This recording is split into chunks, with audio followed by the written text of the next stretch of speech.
In the land of grills, welcome back, folks. I get questions all the time about, hey Tom, what are your oldest grills that you have in the land of grills? Well, you're looking at three of them here.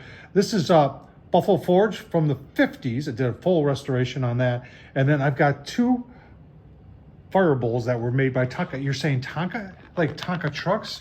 Yeah, like Tonka trucks. I've got two of those. So today, that's what we're going to talk about. We're going to talk about the history behind the Buffalo Forge. Did a full restoration on that. I'll pull a couple of videos, put it down in the description if you are interested. And then we'll talk about the Tonka Firebowls. Oh man, these grills always get me so excited. Let's get started. All right, first one we're going to talk about here is the Buffalo Forge. And I found this, believe it or not, on Facebook Marketplace. It was about an hour and a half north of where I live here, northwest. And it was in this guy's garage. It was his dad's garage. He said he remembered his dad having this as a kid. He said he didn't remember if they ever used it, but did a bunch of research on it. And what I found is everything was original that was there. So that was the first start, because I've seen a lot of these before where I just see the blower part. And there's a history here I want to tell you about. But the grill itself, after I did some research on it, everything was here. It just needed a lot of work. And we did a full strip down. We had to do a lot of restoration. I did some digging and found this to be the color, the original color that it was, with the black. And it took me a while to find the spray paint. I actually found it at Hobby Lobby of all places, but we did a full restoration of it. And let's talk a little bit more about the origins of Buffalo Forge from Buffalo, New York. So Buffalo Forge was, once upon a time, was the largest manufacturer in Buffalo, New York, and I think they had plants in Canada too. But what these things was their, our version of a thermostatically controlled, blower. You got your hand here. Oh, that's it. You need a little bit more heat, and this was the blower, and that would suck air in from that side right there, blow it underneath the grill, and that tube right there, and then it would come out right here. And this was originally used for forging. And a lot of farms didn't have electricity yet, so farmers needed to fix their plows and machinery and all that. Well, they didn't have welders, so they would heat the metal up and forge it together. And this blower is what they put wood in there and get the kids out there to crank it while Dad was getting things red and hot and was pounding things back together. So in the 50s, they decided, after World War II, a lot of people, a lot of veterans were coming back home, building their first house, and barbecues became the thing. And electricity was starting to spread throughout the country, so their business was going down. Not everybody needed that. And so they decided to get into, well, let's make a grill out of it. There were several different versions of this. And this is the one I got. Like I said, everything is original. We even tore apart the gearbox, re-greased it, everything. It's all metal. This thing is 100% crafted here in the United States with American-made steel. The tires, when I took those tires off, I took them off the shaft, and there was a little resistance getting them off of those because it was roller bearings on that. Yeah, roller bearings on a barbecue grill.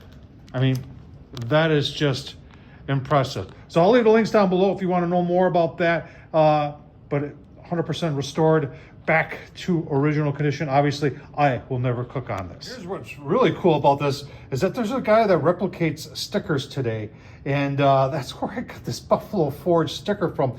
It's just cool stuff that you can find online. I thought it was cool. He also helped with that sticker right there. That one was still original to the grill. All right, now let's talk about the Tonka Firebowl. All right, both of these Tonkas, the green one is original. I've done nothing to it. It's got a little surface rust down in the pan, but everything is original on this grill, including the utensils. I found this, a guy had bought this and was going to have it in his rec room. And I don't know if something happened, but they decided not to have it in his rec room anymore. And I was the one that got it. The burnt orange one, that I found on eBay. I think it came from California. Pictures made it look a lot better than what it was. So I ended up doing a full restoration on that one and bringing it back. It was burnt orange, and I returned it to its burnt orange. But this one is meant to be portable. The legs actually do come down. And this one, it was not meant to be portable. So this would be your, 1960s. Remember, this is 50s, and these two are from the 60s. There was a lot of surplus steel. So that one was portable, and this one was not. Let's take a closer look. Showing you the nuts. See the square nuts? That's a sign right there that these are very, very old, because square nuts went out, I think, in the 60s sometime. So that tells you this is definitely 60s. I've traced both these back to the 60s. Now, let's take a look. Yeah, here's looking at this. Let's look at the instruction manual. Right, here's the customer manual. And I always look for a date, and there's no date on this. It was printed in the USA. It talks about assembling it. There's the different models. And then, yeah, there it is. I mean, that is just cool. I tell you, they even say if parts are missing, go to your local hardware store. I just like that. And it is just, talk about a piece of Americana right here. This is it. Now, taking a closer look at it, I just had somebody over to the house on last Friday that got a tour of the Land and Grills. And this is the second time someone's asked me, what's up here? So this was like a warming rack up there. You got the fire going, and then there was a vent. You could control how much heat was coming in and out, and then the temp gauge there. And that would open up, and you could control how much heat you wanted in and out of there. And that was like for a warming rack. Look at that old style on the thermometer there. That is just too cool. Should we plug it in and see? At one point, I had both rotisseries working. Let's see if they still work. All right, so there's a sticker on it. I just tried this one. It made a heck of a lot of noise, and it turned like a half. But I had it working at one point. Let's try the orange one now. Now, the orange one didn't come with it, and I went online and I found somebody who sells these old rotisseries, and I just painted it the orange. I think it was, I don't know, I can't remember what color it was, but let's. Sounds a little bit better.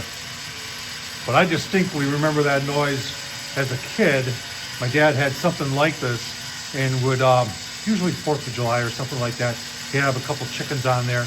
I remember he had a little spray bottle, and I always get yelled at because I was always playing with the spray bottle to put out the flare-ups. But I tell you what, that brings back just excellent memories. Pretty cool stuff. Let's keep on going. The guy that was here last week, and this is just stored in the basement, was asking, well, what are your plans for this stuff? And I don't have any plans. I'd like to, obviously, I somebody that collects, and if you know somebody who's be really interested in this stuff, put them my way, because at some point these are going to have to go. And I just, I don't have room anymore. Like I said, they're stored in the basement. And I was hoping somebody would be interested to put these on display somewhere. I think they're just a really cool piece of barbecue Americana that, there ain't a whole lot of these out here like that. And I'd like to share it. So Tom Horsman at YouTube, I hope you enjoyed this, the 3 oldest grills here in the Land of Grills. Thanks for watching, folks.